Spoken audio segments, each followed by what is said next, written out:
الحمد لله نحمده ونستعينه ونستغفره ونؤمن به ونتوكل عليه ونعوذ بالله من شرور أنفسنا ومن سيئات أعمالنا من يهده الله فلا مضل له ومن يضلله فلا هادي له ونشهد أن لا إله إلا الله وحده لا شريك له ونشهد أن سيدنا ومولانا محمدا عبده ورسوله وصلى الله تعالى على خير خلقه محمد وآله وأصحابه أجمعين أما بعد فأعوذ بالله من الشيطان الرجيم بسم الله الرحمن الرحيم فمنهم من آمن به ومنهم من صد عنه وكفى بجهنم سعيرا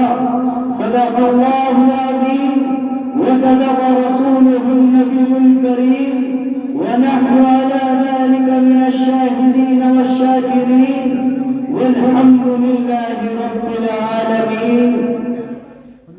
عمل سے زندگی بنتی ہے جنت بھی جہنم بھی، عمل سے زندگی بنتی ہے جنت بھی جہنم بھی.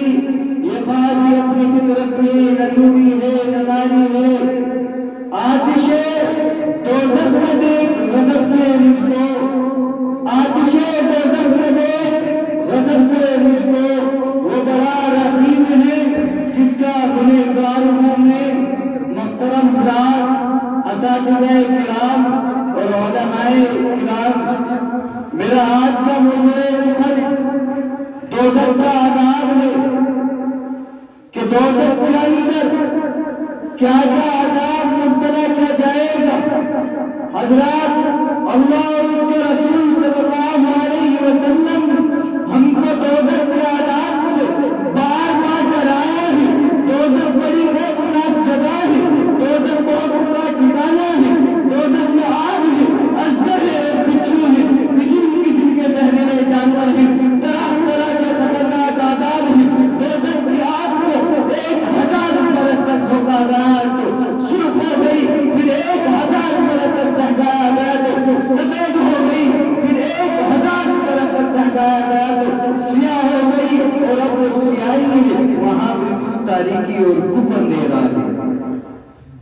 حضور اکرم صلی اللہ علیہ وسلم فرماتے ہیں کہ تمہاری آگ جسے تم اپنے گھروں میں جلاتے ہو، دوزخ کی آگ کے 70 حصوں میں سے ایک حصہ ہے.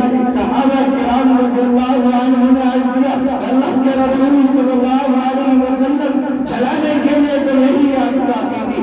حضور اکرم صلی اللہ علیہ وسلم نے فرمایا مگر دوزخ کی آگ اس آگ سے 69 گنا بڑھ کر ہے. یہ تو دوزخ کی آگ کا عالم ہے، دوزخ کی گہرائی کا عالم ہے. حضرت ابو ہریرہ رضی اللہ عنہ فرماتے ہیں کہ ایک مرتبہ ہم لوگ رسول اللہ صلی اللہ علیہ وسلم کی خدمت میں بیٹھے ہوئے تھے. ہم نے کسی چیز کی گرنے کی آواز سنی.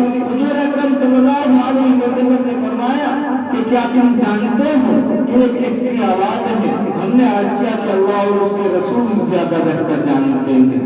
حضور اکرم صلی اللہ علیہ وسلم نے فرمایا کہ یہ جہنم کی طرح پتھر گرنے کی آواز ہے. اللہ تعالیٰ نے اس پتھر کو 70 سال پہلے جہنم کے نیچے گرنے کے لیے چھوڑا تھا، اب یہ جہنم کی طرح میں جا پہنچا ہے. جہنمیوں کو جہنم بھڑک اٹھے گی اور اس کے شعلے بلند ہونے لگیں گے. سورہ ملک میں ہے وَلِلَّذِينَ كَفَرُوا بِرَبِّهِمْ عَذَابُ جَهَنَّمَ وَبِئْسَ الْمَصِيرُ إِذَا أُلْقُوا فِيهَا سَمِعُوا لَهَا شَهِيقًا وَهِيَ تَفُورُ تَكَادُ تَمَيَّزُ مِنَ الْغَيْظِ. قرآن کہتا ہے جو لوگ اپنے رب کا انکار کرتے ہیں ان کے لیے دوزخ کا عذاب ہے اور وہ بہت بڑا ٹھکانہ ہے.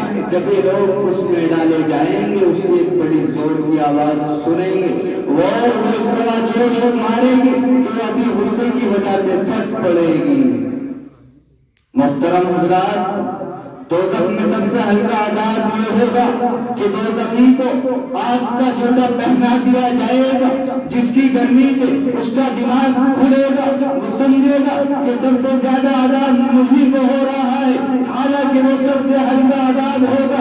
جہنمی انتہائی پوشیدہ بنے ہوئے ہوں گے، وہ موت پکاریں گے مگر انہیں موت نہ آئے گی، وہ رونا چاہیں گے مگر رو نہ سکیں گے، کیونکہ آنسو ختم ہو چکے ہوں گے۔ لہذا آنسو کی جگہ آنکھوں سے خون بہے گا، آنسو بہنے کی جگہ نہر اور نالی کی طرح گھٹے ہو جائیں گے، آپ زخمی ہو جائیں گے، پھر وہ بھوک بھوک چلائیں گے تو انہیں کھانے کے لیے آنکھ کے کانٹے دیے جائیں گے، جن سے نہ بھوک مٹے گی اور نہ پیٹ بھرے گا، پھر وہ چلائیں گے تو انہیں گلے میں اٹکنے والا کھانا دیا جائے گا۔